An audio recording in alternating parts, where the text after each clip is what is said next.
la gastronomie comorienne. On se parle français pur, c'est du riz et du poulet. Non.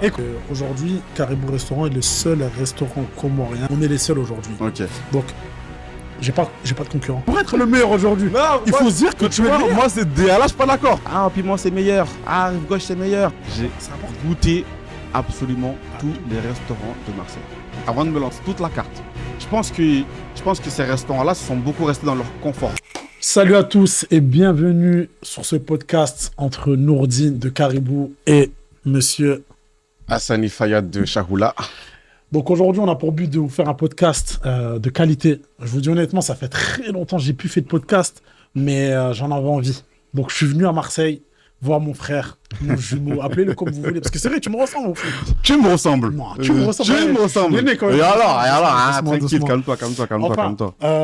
Avant toute chose d'ailleurs, un grand merci à toute l'équipe de Emerald, Business Inter Emerald plus particulièrement, que ce soit toute l'équipe qui est derrière. Vraiment un grand merci à vous. Pourquoi ? Parce que ils ont réussi à nous mettre cette salle à disposition en l'espace de même pas 24 heures, même pas. 12 heures, je crois. 12 heures. Non, c'est dingue. Et franchement, c'est fort. Franchement, c'est très fort parce que aujourd'hui, avoir une salle en même pas quelques heures, c'est quasiment impossible. Je te coupe, excuse-moi, frérot, moi, on est à Marseille. Si l'avant, ça va trop vite. Je connais à droite, je connais à gauche, là-bas. Ça va vite. Enfin, donc aujourd'hui, on a pour but de vous parler de on va dire, tout ce qui est en lien avec nos restaurants. Donc, que ce soit Caribou Restaurant et Chahoula. Mais d'ailleurs, je vais me présenter. C'est vrai, je ne me suis pas présenté parce qu'il y en a, peut-être, il me regarde, il dit c'est qui lui, il bouge depuis tout à l'heure, ses mains, etc. Mais qu'est-ce qu'il nous fait lui ? Moi, je me présente, je m'appelle Nourdine, j'ai 33 ans, je suis originaire du Nord, plus particulièrement à Dunkerque. Donc, j'ai ouvert un restaurant, maintenant, ça va bientôt faire 3 ans, qui s'appelle Caribou Restaurant. On fait de la gastronomie comorienne, super bon, du fait maison, etc. et tout. On va mettre ça un peu dans les roches, quand on va couper, on va aller mettre un peu mes plats et tout, d'accord les gars ? Et puis voilà. Et aujourd'hui, voilà, j'ai pour but de parler un peu de...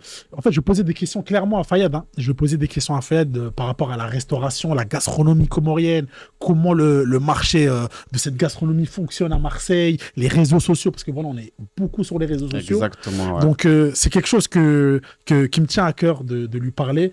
Donc, on va voir tout ça. Et puis, let's go. Bah écoutez, moi c'est Fayad, même si on m'appelle souvent Chahoula. D'ailleurs, mon prénom c'est bien Fayad et pas Chahoula, s'il vous plaît. Quand vous voyez dehors, dans la rue, n'importe quoi, s'il vous plaît, Fayad.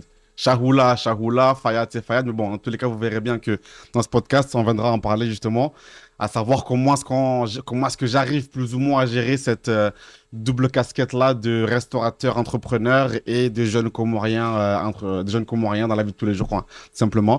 Donc du coup, j'ai 27 ans, moi, célibataire. Célibataire. On sait jamais. Oh. Juste ça comme ça, on sait jamais, juste ça comme ça. Ça commence. Bref. Imaginez la suite. Le mouton. Okay. Donc du coup, célibataire, je répète du coup une dernière fois. Et du coup, j'ai ouvert Chahoula maintenant 2 ans déjà. Donc j'ai commencé au niveau du World Trade Center. Et là, actuellement, on se trouve au 65 boulevard Jeanne d'Arc, au niveau du Eater. N'hésitez pas à venir, bienvenue. Fast food comorien, d'ailleurs, c'est le premier au monde entier. C'est une fierté pour moi. Mais bon, encore une fois, on va pouvoir en reparler tranquillement dans ce podcast. On va rentrer dans le vif du sujet directement. Moi, j'ai quelque chose, je pense qu'on en avait déjà parlé un peu en off, mais pas forcément dans ces circonstances-là. Ouais. Moi, je voulais que tu me parles un peu de la gastronomie comorienne à Marseille. Déjà, sur Marseille, je crois qu'il y a 5, peut-être 6 restaurants comoriens pour 200 000 habitants. Déjà que le ratio, il n'est pas bon déjà. Je pense qu'il devrait y avoir déjà beaucoup plus de restaurants pour commencer. Ça, c'est déjà mon premier point de vue. Maintenant, par la gastronomie en elle-même, il y a 6 restaurants. Mais je suis arrivé récemment. Il y en a eu avant moi, il y en aura sûrement après moi, il y en a pendant que je suis là. Ça, c'est une réalité, ça. Mais moi, je pense que le problème qu'on a eu à ce niveau-là, c'est au niveau de la communication. Dans le sens où il y a eu un gros problème en termes de visibilité, en termes de notoriété.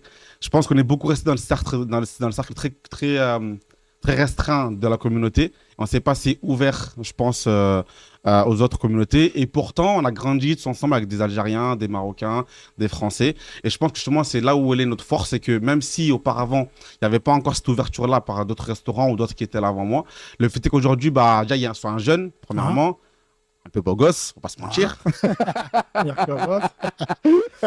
On va pas se mentir. Et en plus, qui est sur les réseaux, qui connaît plus ou moins les codes aussi par rapport à ça. Ça fait que du coup, la gastronomie comorienne commence à avoir une vraie place sur le marché, en tout cas de la food à Marseille ici. Et comment du coup c'est intéressé au-delà des Comoriens, d'autres communautés qui eux-mêmes ont grandi avec justement des personnes comoriennes dans leur entourage. Ok, donc là, tu es en train de me dire que en termes du fait qu'il y a quasiment 6 restaurants comoriens à Marseille, la plupart des gens qui viennent manger chez vous, ce sont uniquement quasiment que des Comoriens. Moi, en tout cas, parle-moi un peu en pourcentage, vas-y. C'est quoi? Moi, je parle du restaurant, de mon restaurant à moi, en tout cas. Vas-y, parle du restaurant. Les autres, je sais pas trop. Okay. Mais moi, je sais qu'actuellement, sur Marseille, je dois avoir facile 60% de Comoriens et 40% d'étrangers, on va dire. Dans ton restaurant? Dans mon restaurant à moi. C'est dire que, malgré le fait qu'au début, il y a beaucoup de critiques comme quoi je peux aller manger là-bas, je mange à la maison. Je passe ci, je passe ça. Tu connais comment ils sont. Exactement. Comment on est entre nous. Là, on parle français. Ouais. Des fois, on a un peu de mal aussi à lâcher du bif au frérot, tu vois. Exactement. Mais malgré tout, je pense qu'avec ma persévérance, avec le fait que je me montre souvent, que je suis là, et même les retours des personnes aussi, ça commence à créer certaines hype. Même les Comoriens eux-mêmes se disent, pourquoi pas? Pourquoi pas aller goûter? Même s'il y en a qui vont quand même critiquer derrière, il y en a qui vont bien aimer, revenir. Et moi, en vrai de vrai, je dirais un truc, Nourdine.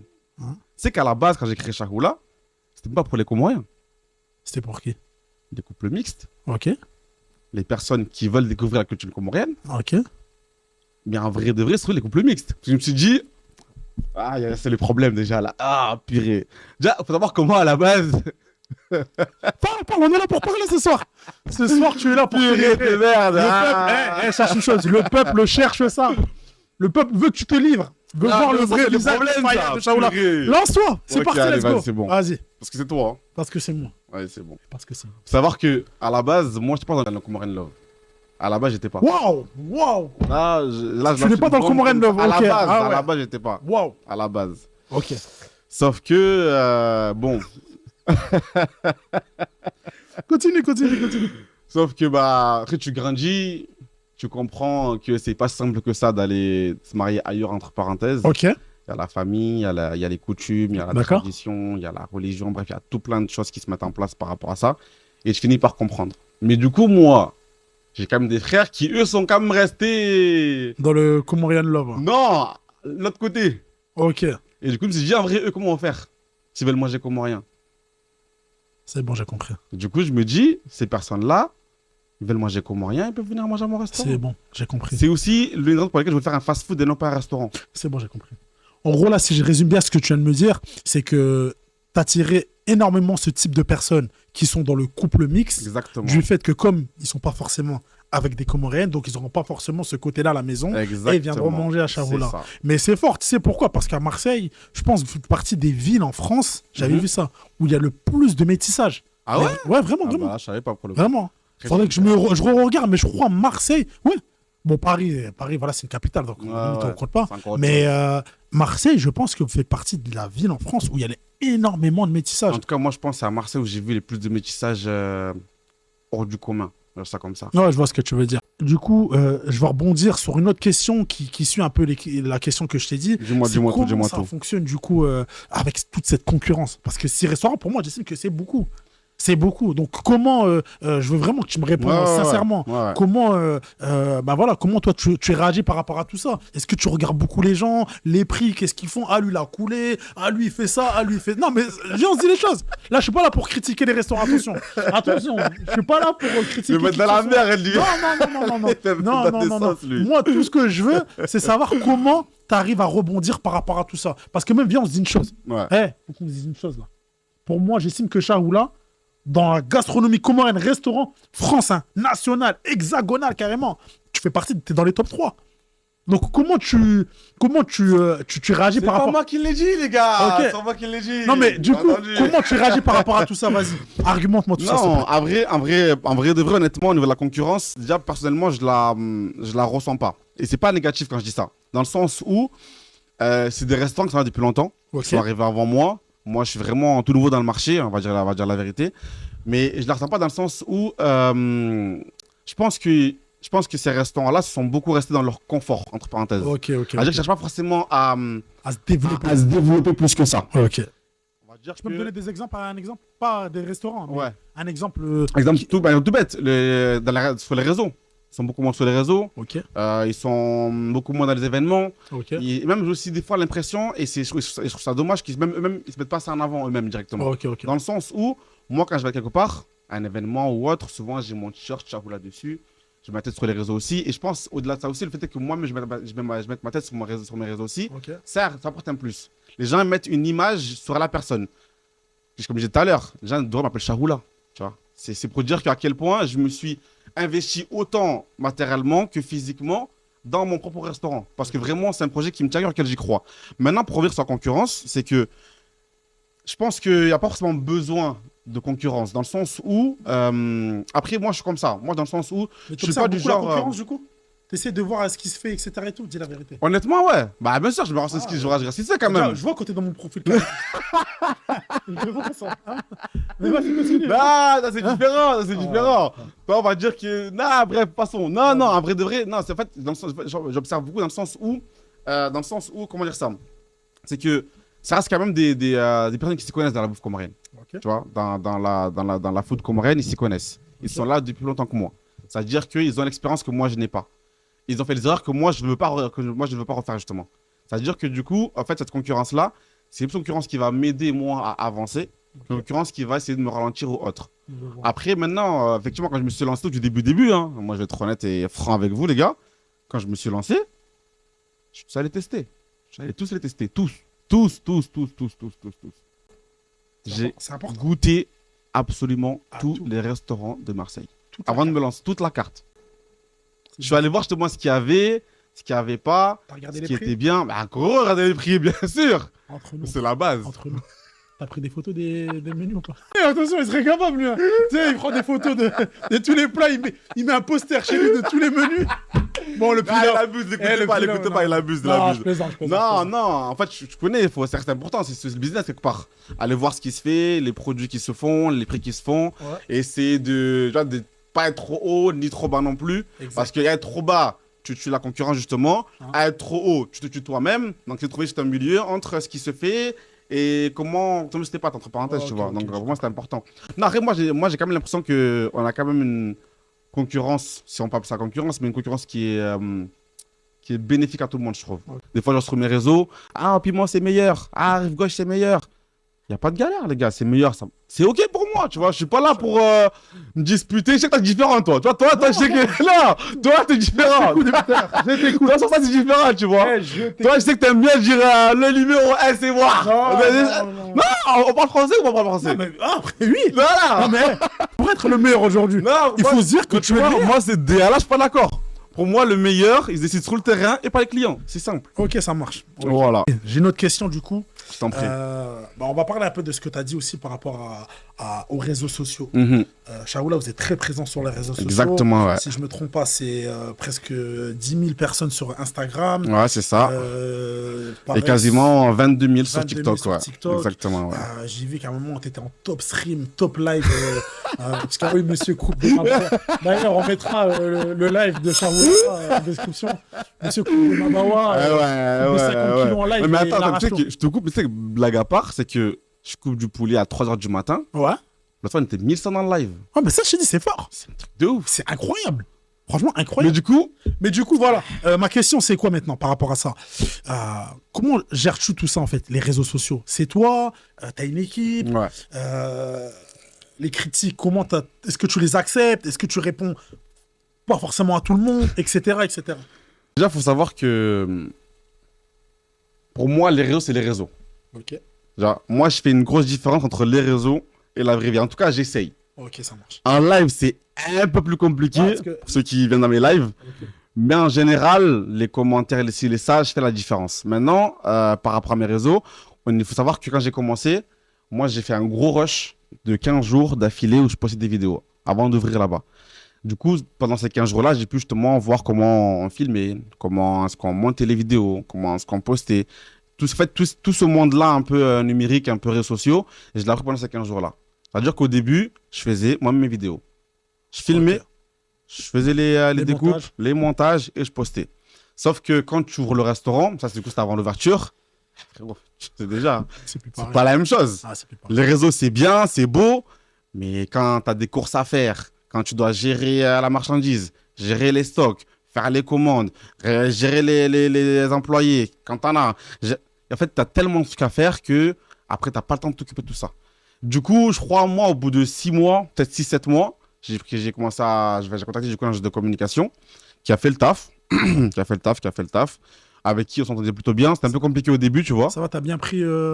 T'as senti le. Non, en Ah fait, bon. honnêtement, eux, au niveau qualitatif, c'était rien à redire. La qualité de leurs j'ai vu vidéos, les photos, rien à Ah, dire. c'était très propre. Maintenant, je pense que là où on a eu, on va dire, un petit désaccord, c'est au niveau du contenu en lui-même. Parce que c'était compliqué déjà de faire comprendre ce que moi je voulais. Il faut savoir que déjà, j'ai du mal à communiquer avec les gens. Là, je fais grave un effort pour vous parce que de base, je débite de ouf, vous savez déjà. Ah, Là, vraiment, j'essaie de faire un effort et encore, je pense, des fois, c'est compliqué. Donc, c'est compliqué de communiquer, d'échanger avec eux. Donc, c'était quand même un peu compliqué au début, mais après, on a quand même réussi à trouver une petite routine, entre parenthèses. Et vers la fin, on a dû se séparer et pour des raisons financières. Ça a été compliqué pendant un petit moment là. ouais, ça arrive Peut-être on aura l'occasion d'en reparler plus tard. Ah, ok. Mais là, actuellement, j'ai repris ma com. En dehors du coup de la communication un peu générale qu'on fait sur les réseaux. Effectivement, je suis beaucoup en live. À peu près 1 à 2 fois par semaine, je dirais. Et du coup, pendant ce live-là, effectivement, on est là, on discute, on échange, on parle. Et comme tu l'as si bien dit, ça coupe des ouais, 50 kilos, 60 kilos, 100 kilos. Tu te faisais beaucoup critiquer en live aussi. Oui, après, ça, c'est normal. Surtout, en fait, ce qu'il faut savoir, c'est que moi, je pense que les réseaux, c'est méchant. Sur les réseaux, les gens sont méchants. Derrière leur écran, ils font ce qu'ils veulent, ils disent ce qu'ils veulent. Frère, l'autre fois, j'étais en live, ça commence à gueuler ça, frère. Je l'avais vu ça. Qu'est-ce que tu veux faire? Je vais te faire une confidence que je t'ai jamais fait. Ah, purée, il me fait peur. Tu sais que j'ai déjà fait j'ai vite fait des petits faux comptes, vite fait. Et que je t'ai déjà insulté. Juste pour voir Vous le voyez, ça? Juste pour voir comment t'allais réagir. Mais t'as fait preuve d'un professionnalisme pur. J'étais choqué. Vraiment. Non, mais cool, attends. C'est vrai, c'est une confidence. Faut le permettre de cette émotion-là. Non, mais c'est une confidence que je t'ai fait. Je t'ai traité, je sais plus, je t'avais dit quoi. Et t'as fait preuve d'un professionnalisme. J'étais choqué. Je me suis dit, cette personne-là est un entrepreneur. Est un gérant d'une société. Voilà, Merci. Là, maintenant, on va passer à ton tour, je pense. Hein. Allez, c'est Je parti. pense qu'il y a plein de gens qui se posent des questions par rapport à toi qui est tout là-haut, là. Ah, dans On le se Nord. demande un peu comment ça se passe. Déjà, le froid là-bas, je sais pas comment tu fais, mon frère, la vérité. Très froid chez Ah, tu m'étonnes. nous. Ah, il fait Déjà, très, nous très, ici. très froid. En plus, nous, on est à la mer, donc C'est pas évident. c'est pas évident. Ah, Mais tu je m'étonnes. t'écoute.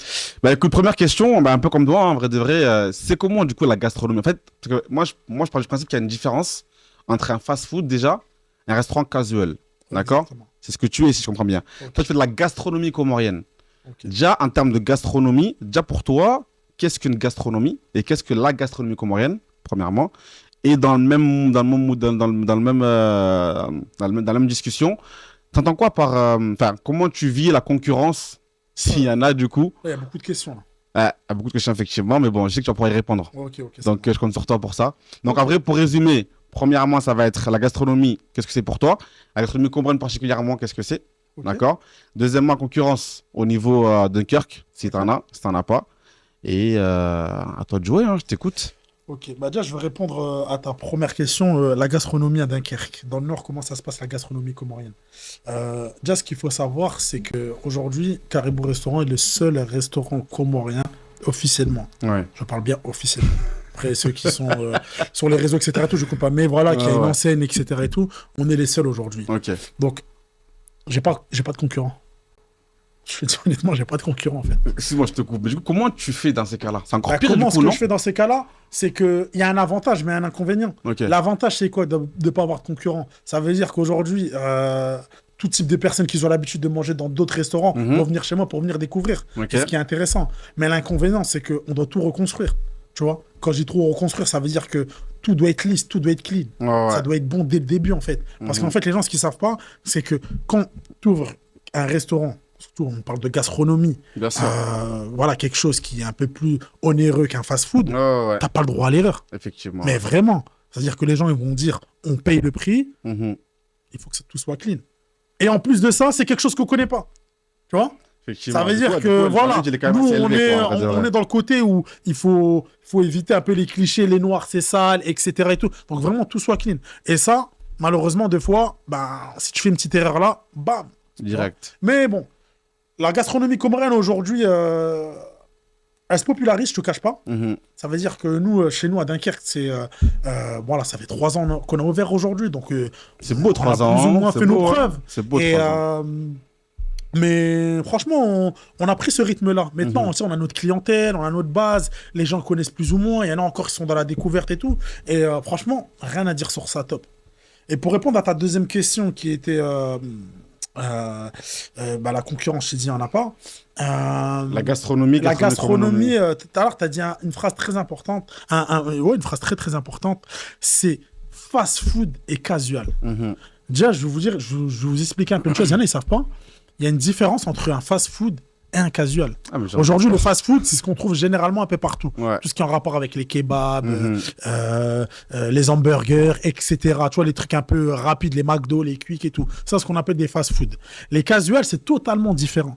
En fait, le casual, c'est tout simplement on va pas encore dire de la cuisine pure. Parce qu'attention, gastronomie aussi, c'est quand même un mot fort. C'est un mot assez fort, ouais. C'est un mot assez fort, tu vois. Le casual, on va dire, c'est un mix des deux. Pour moi, aujourd'hui, je vois la chose comme ça. Entre le côté chic de la restauration et le côté un peu street food de la restauration. Qui ont plus ou moins, on va dire, un panier moyen de 15-20 euros. Comme les food courts. Par exemple, les food courts qu'on voit un peu partout aujourd'hui sont des casuals, tu vois. D'accord. Et nous, je dirais aujourd'hui, on se positionne dans ça. Et c'est vrai que c'est pas facile. Je dis honnêtement, c'est pas facile. Moi, peut-être avec le recul aujourd'hui, quand je réfléchis, je pense qu'un fast-food pour moi, ça m'aurait ça aurait été meilleur pour moi. Justement, j'allais en venir d'ailleurs, parce que justement, il me semble qu'on en parlait de ça hier soir. Exactement, ouais.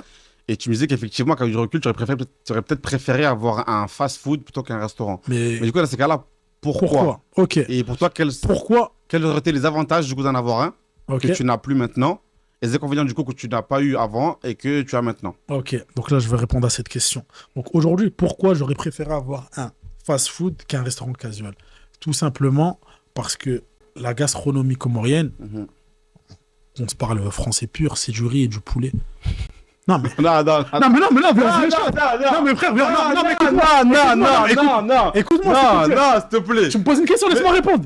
Tu me poses une question, laisse-moi répondre. Non mais laisse-moi répondre. Vas-y, réponds. C'est peut-être dur ce que je dis, mais c'est une réalité. Non, c'est du riz et du poulet. Non. Fayad, qu'est-ce que tu veux Non mais viens, on se dit les choses. Attends. Je suis pas en train de dire que la nourriture c'est. Non mais attends, écoute-moi. Là, je suis pas en train de dénigrer notre nourriture. Mais c'est comprendre. Bah laisse-moi finir. Bah conseil, ils écouteront jusqu'à la fin. Purée. Moi, j'estime qu'aujourd'hui, on a une des meilleures gastronomies au monde. Pourquoi? Parce qu'on est une fusion d'Afrique et d'Asie. C'est incroyable. Bien sûr, je suis d'accord avec toi. C'est incroyable. Mais ce que je veux dire, c'est que nous, généralement, ce qu'on fait, c'est du riz et du poulet. Viens, on se dit les termes clairement. C'est pas des choses purement travaillées. On fait pas de saumon, on fait pas tu vois, des plats très très travaillés, etc. Et tout. Il y a la dorade frite, mais c'est trop beau la dorade frite. C'est pour ça que non, mais laisse-moi finir de parler, s'il te plaît. Vas-y. Laisse-moi finir de parler. C'est pour ça que moi, je me dis, dans de la pure gastronomie, comment tu peux mettre un prix élevé en vendant du riz et du poulet?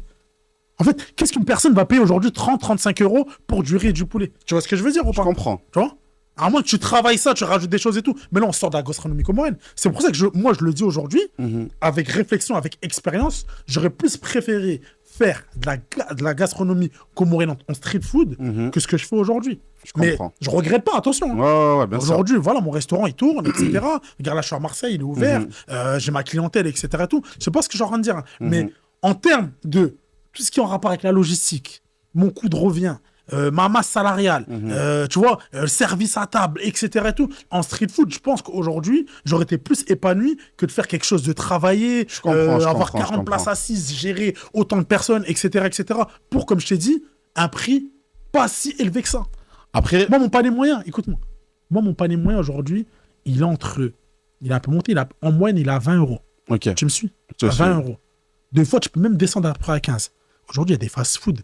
Ils ont un panier moyen à 15 euros. Ah, c'est réel. Tu vois? C'est réel. Aujourd'hui, il y a des fast-food en France, on a un panier moyen à 15 euros. C'est réel. Et c'est pour ça que moi, je me dis, un fast-food et un restaurant tradit, ça n'a rien à voir. Ah, bien sûr. C'est pour ça que moi, je me dis, avec le recul, fast-food, ça aurait été mieux. En fait, la raison pour laquelle j'ai autant mal réagi, entre parenthèses, c'est que malheureusement, aujourd'hui, les réseaux, comme je dis, c'est méchant. C'est-à-dire, là, ils vont entendre dire ça, c'est du riz et du poulet. Il va commencer à faire des débats A, B, C, D, E, F, G, tu vois. Vraiment, frère. Mais moi, ça m'énerve, ça. Tu vois, c'est comme... Tout à l'heure, on parlait d'une chose tout à l'heure aussi. On disait comment créer une hype autour de la nourriture comorienne. Si je commence à te dire c'est juste du riz et du poulet, Frère, tu casses tout déjà. Mais non. C'est ça qui m'énerve. Non. Moi, je l'ai fait. Moi, je suis cru. Tu sais très bien comment je sais que tu m'entends. Moi, je suis cru. Ça, c'est quelque chose que tout le monde sait dans sa tête, mais personne ne le dit. Tu vois? Et c'est une réalité. Et encore oui et non, parce que même si effectivement je dirais du poulet, là c'est les plats de base. Mais quand tu fais du madaba, frérot, tu travailles le madaba, frérot. Quand tu fais du kata goudou goudou, même si t'en as plein qui n'aiment pas, je vous vois déjà là. C'est travailler, frérot. Quand t'as signé à travailler aussi. Et qui vend du mkacha goudou goudou dans un restaurant comorien. Dis-moi. Mais dis-moi qui fait du mkacha goudou goudou dans un comorien aujourd'hui. Pour tous les restaurateurs. Ils vendent du mkacha goudou goudou. Mais qui vendent ça aujourd'hui, frère. Mais attends, mais parce que regarde, parce qu'ils ont pas. Moi, je pense que on n'a pas encore réussi à trouver justement une façon de faire pour amener le mkacha goudou goudou sur la table. Okay. Parce que regarde tout con. Quand t'as signé. J'ai revisité la recette. J'avais fait des pancakes comoriens. Ok. C'est quoi tout à l'heure quand on passe au restaurant, tu vas goûter, tu vas me dire. Ouais, je vais goûter. Et honnêtement, frérot, il passe trop bien. Okay. C'est du Galassinia, hein. Pareil, personne n'en vend dans la restauration. Hein. Mais quand c'est bien travaillé, quand c'est amené de façon à ce que le client voit autre chose avec un gâteau comorien, tout en ayant le goût derrière, même au-delà de ça, pancake comorien. Ça, tu dis pas, ah ouais, qu'est-ce qu'il raconte lui? Ah, mais c'est fort. Tu vois, moi, j'ai validé ton idée. Moi. Rien que ça. C'est-à-dire que si tu arrives à trouver. Je sais pas, moi, un terme avec le mkata goudou goudou, frérot, il y a moyen de faire un truc. Moi, je suis sûr qu'il y a moyen de faire un truc. Et je vais trouver. Je sais pas quand, je sais pas comment, mais je vais trouver. Putain, je m'avais dit un truc au couloir. Oui, bah justement, j'allais y venir là. Mais en fait, moi, je connais Nourdine. Ok. Et je connais aussi le Nine. Ok. Ils connaissent pas, il y a Nourdine, il y a le Nine. Voilà. Le Nine, c'est le Nine. Et du coup, non, pour revenir à ma question, c'est comment tu arrives à dissocier ces deux personnages-là, Nourdine de Caribou et le Nine de Nourdine, entre parenthèses. Ok. Ben, ça me plaît que tu me poses cette question-là parce que dans tous les cas, je pense que le prochain podcast que j'aurais fait, je l'aurais parlé. En gros, c'est vrai, comme il a dit, j'ai deux personnages aujourd'hui. J'ai le Nine, qui est un personnage... personnel, on va dire. Rocambolesque. Un peu. Le Nine, c'est un personnage, voilà, je crois, je cumule pas loin de 100 000 personnes aujourd'hui, sur Snapchat, un peu sur TikTok.